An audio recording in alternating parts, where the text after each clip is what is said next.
Being called to come over like this is really the worst. I needed to be hospitalized due to an injury, so I asked my daughter-in-law, Emma, to sign as my guarantor. However, Emma just complained the entire time. She already knows I live on a monthly pension of $700 and mocks me for it. The wedding gift was just over $100, so cheap, really unbelievable. Every time I see her, she always complains, and I'm fed up with it. I can manage quite well on $700 a month. So why do I have to be belittled like this? Isn't the sentiment behind a wedding gift that's important? To be judged solely on the amount of money. Talking to Emma makes me feel awful, so I tried to avoid her as much as possible. Then, Emma told me she wanted to cut ties with me. I really can't take care of you in your old age. Just because I'm the eldest son's wife, this can't happen. She probably thought I would be troubled if she cut ties with me. Emma had a triumphant smile. Are you sure about this? What? Ignoring the confused Emma, I decided to sever our relationship. A few months later, Emma found out something shocking and stormed into my house, yelling. I'm May, 68 years old. I live alone in New York City. My husband passed away 2 years ago due to a chronic illness. Now, my younger son and his wife live nearby and often check on me. My eldest son, John, works for an international company and is very busy, so he doesn't come home often, but he sends flowers and gifts for my birthday and Mother's Day every year. At 38, this kind son of mine finally told me he had someone he wanted to marry. We decided to meet at home, and John brought Emma over. She was very cheerful, and our first meeting went smoothly, and everything quickly led to their marriage. The ceremony was scheduled 6 months later to accommodate John's busy schedule, but I brought a wedding gift to his house to celebrate their marriage. Thank you so much for today, Mill. Oh, don't worry about it. I'm just here to give you a wedding gift. Well, I'm so happy. I gave Emma the dishes I bought as a wedding gift. I planned to help financially during the ceremony, but I wanted to give them something, and since they probably already had furniture, I chose dishes after much deliberation. However, Emma's reaction changed instantly upon seeing the wedding gift. What? This is the wedding gift? Yes, it's a set of bowls and plates. I thought they were cute, so I bought them. Don't you like them? I was worried it didn't match her taste. But her response was unexpected. Isn't this such a cheap gift for a wedding? Cheap? Unbelievable. For a wedding gift, you should give around $10,000. I thought you were wealthy because you live in a nice house, but was I wrong? Emma. I was baffled by Emma's sudden change. Her gestures and tone were completely different. There was no trace of the polite and cheerful Emma when we met for the first time. So how do you live now, Mill? On my pension, but how much is your pension? $700. Huh? Are you really that poor? I feel like I was lied to. Living in such a nice house but being poor is the worst. Emma crossed her legs and sighed. Living on $700 a month, that's so sad. How do you even survive? Emma's mocking tone irritated me. I can manage just fine on $700 a month. Oh really? Well, just don't come asking for help when you're short on money. Emma was the type of person who changed her attitude based on income and assets. Feeling belittled, I went home immediately. For about a month, I thought several times about telling my eldest son John about Emma's true nature. However, our schedules didn't align, so I couldn't tell him. I spent my days feeling uneasy. One day, while waiting at a traffic light, I was hit by a speeding bike and broke my arm. It wasn't a major injury, but I needed surgery and had to be hospitalized. The hospital required a guarantor, so I was asked to call a family member. When I messaged my sons, John called me. Mom, are you okay? Yes, I'm fine. I'm on painkillers right now. About the guarantor signature, neither Mike nor I can come, so I'll send Emma. Emma? Yeah, it's a weekday, and if we did it, it would be after work and past visiting hours. Emma doesn't work, so she can do it. I see. Honestly, I didn't want to see Emma. But I couldn't be selfish. My younger son Mike and his wife Lily were both teachers. They worked late every day and were also raising 2 kids, so they were very busy. John also often didn't get home until after 10 p.m. I couldn't ask them. So I asked John to have Emma come. When Emma arrived at the hospital, she was obviously in a bad mood. Being called to come over like this is really the worst. Sorry, everyone else is at work. Just because I'm a housewife doesn't mean I'm free. I expected complaints, but her blatant attitude made me angry. Can you afford the hospital bills? Of course, I'll pay myself, don't worry. Fine, just don't come begging for money later. From now on, the money John earns is not just his. She signed the papers with a smug smile and handed them to me. Honestly, dealing with this is such a hassle. Sorry about that. I'll try to ask someone else next time. Please do. Just thinking about more hospital stays and caregiving in the future is depressing. Her rude attitude made me want her to leave as soon as possible. I couldn't understand why I had to be treated like this when I didn't choose to be hospitalized. I'll be fine. Mike and Lily are here, and I'll make sure to be prepared not to trouble anyone. I tried to keep things civil. With the nurses and other patients around, I didn't want to cause unnecessary trouble. Do whatever you want. When no one helps you and you regret it, don't come crying to me. I'll make sure that doesn't happen. That's right. Don't come back later saying it's because you're the eldest son's wife. If that's the case, let's cut ties right now. Emma probably thought mentioning cutting ties would trouble me, but I wouldn't be troubled at all if I cut ties with Emma. Even without my kids' support, I could manage in my old age just fine. I'm okay with it, but are you sure, Emma? Huh? Of course, I'm sure. Emma nodded, confused by my unexpected reaction.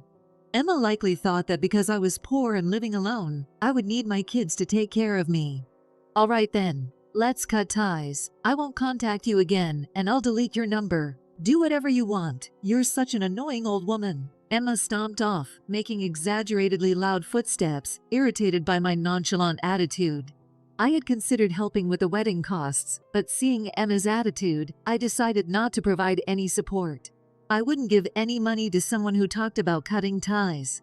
I vowed never to rely on Emma. I underwent surgery and was discharged a few weeks later. I continued my ordinary life while attending rehab. Even during my hospital stay, I remembered Emma talking about cutting ties and resolved not to rely on my kids. So I didn't ask for help with my post-discharge life. However, on the day I was discharged, my younger son Mike and his wife Lily came to help without saying anything. And it didn't stop there. They frequently helped with shopping and other tasks. Lily, you're busy with work, so you don't have to go out of your way. Isn't it inconvenient with just one arm? Don't hesitate to ask for help. I'm doing this because I want to. Lily's kindness touched my heart. Even though there are such kind people, thinking about Emma made me angry again.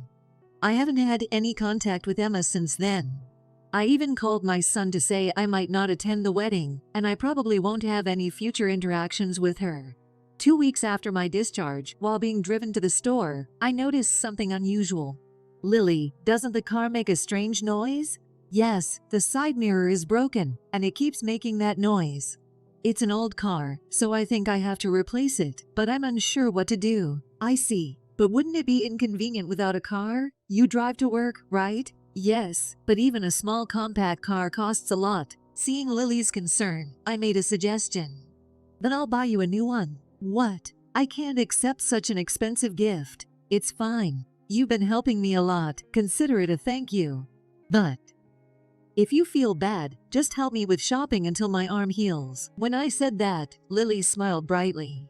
Of course, even after your arm heals, let's go shopping together. Her words made me smile too. So, I bought Lily a new car. After that, Mike's family continued to visit and check on me, making me forget about Emma. A few weeks later, my injury had healed enough for me to carry light loads. One day, while watching TV at home, the doorbell rang suddenly. Looking at the monitor, I saw Emma standing there. What does she want after saying she wanted to cut ties? Feeling suspicious, I opened the door, and as soon as Emma saw my face, she shouted, "Hey, what the hell is going on? What is it all of a sudden? I don't remember doing anything to be yelled at for. The other day, I met Lily, and she was driving a new car. So what? Don't play dumb. That car is worth over $10,000. There's no way a schoolteacher with kids could afford it." When I asked her about it, she said, "You bought it for her." Yes, I did. She said her old car broke down, so I got her a new one.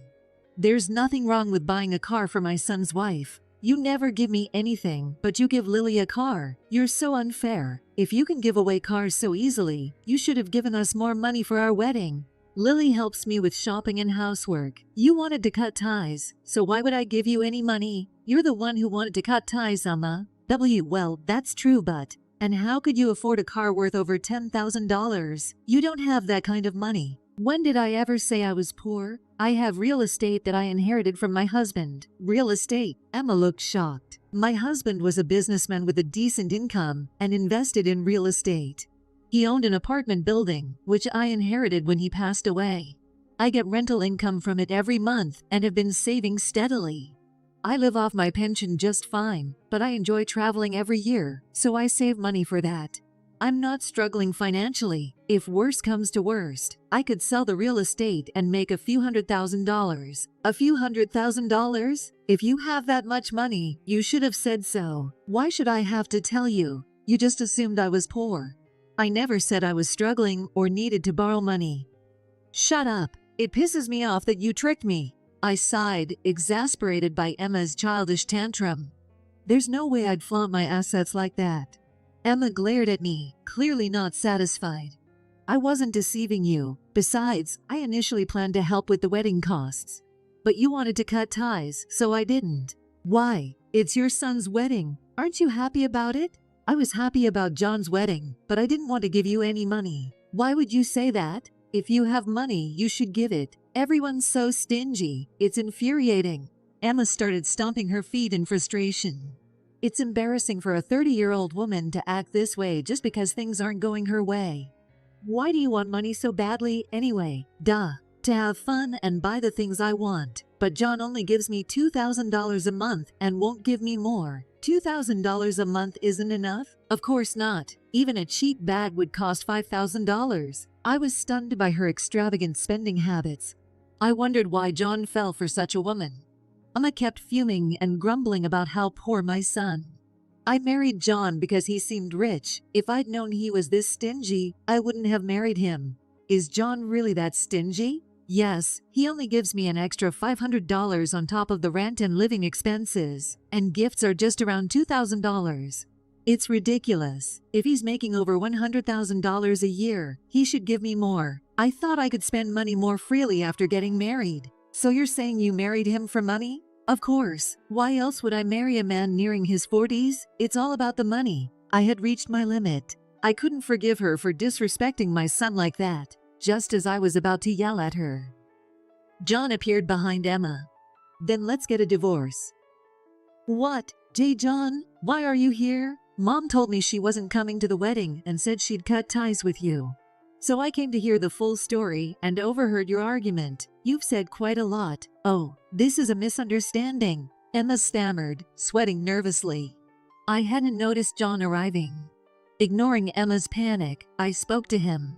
Thanks for coming. How long have you been here? From the point where you talked about being able to afford a car despite being poor, so you heard most of it. She told me I'm poor and doesn't want to take care of me in my old age, so she wants to cut ties. That's the only reason I'm not going to the wedding. My son nodded with a serious expression. No more explanations needed. I understand Emma well enough now. No, it's a misunderstanding. It's not a misunderstanding. I clearly heard you say you married me for money. I can't stay with someone like that. Let's get a divorce. Wait, you can't do this now. I quit my job when we got married. Emma desperately grabbed my son's arm and shook it. But he shook her off and gave her a cold look. That's not my problem. I hope you find a new job soon. Don't be so cold. I can't live without you. I have no place to stay or savings. Why don't you sell those clothes and bags? That should get you through a few days. Though I don't know if anyone will rent an apartment to someone without a job.